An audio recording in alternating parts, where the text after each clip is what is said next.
Good afternoon, everyone. Thank you so much for joining us for Devil is in the Details, Necrotizing Pancreatitis. I am Dr. Amy Liepert. I'm the Division Chief of Acute Care Surgery at the University of Missouri. We have a great panel put together for you this afternoon. Dr. Hayek, co-chair, here with me, and we'll introduce other folks as we move along. Let me see how to advance slides.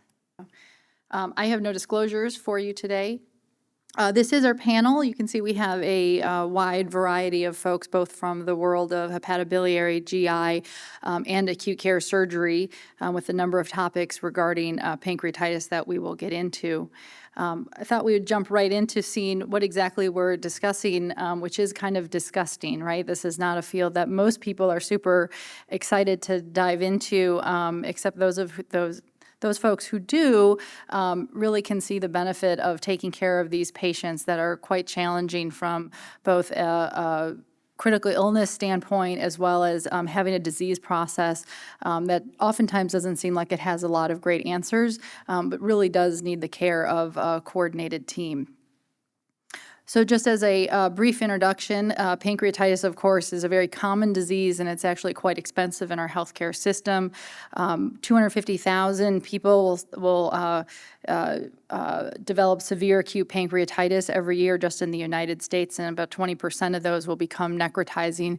This will result in a multi-billion-dollar year expense, and of course, some of these patients have a really high mortality rate.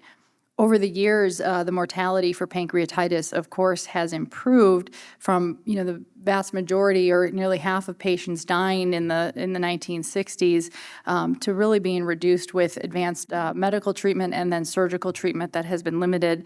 And this has really been due to a number of things, both with critical care medicine, taking care of the multi-organ failure that can accompany the disease, changing our fluid management. Of course, these patients often do need a good resuscitation, but we also don't want to over-resuscitate. We've certainly modified our operative approach, whether it's via minimally invasive procedures with endoscopy, laparoscopy, robotics, and then delaying the timing of that from the historical time point, and then making sure that we're providing these patients with nutrition and providing that enterally whenever possible.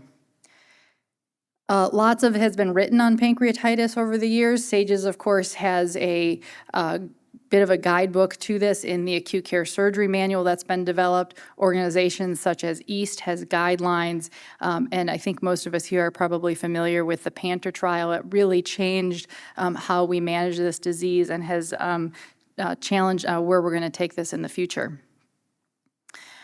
I wanted to share with you a more recent case that I've taken care of. I've taken care of many of these patients over the years, and this is one that has been quite frustrating to me.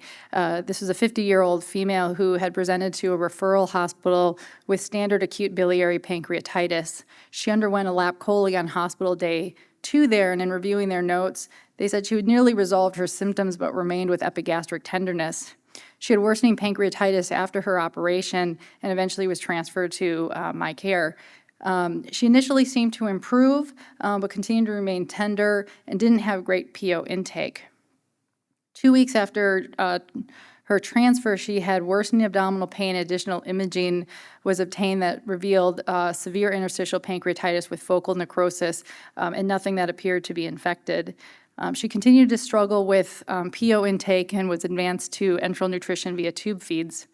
She was never able to leave the hospital, and her necrosis unfortunately progressed to infected necrosis with massive extension of the peripancreatic necrosis into the bilateral colonic gutters.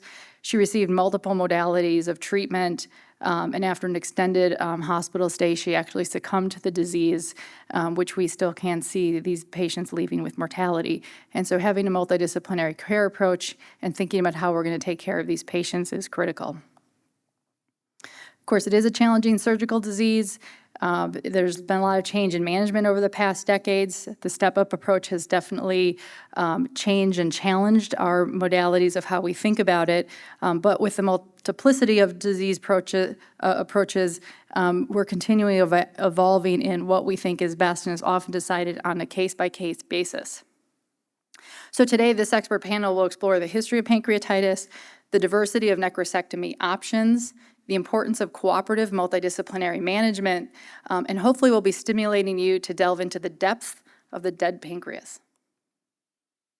You've seen the objectives as published. And again, this is the panel. And so we will start with Dr. Seppa.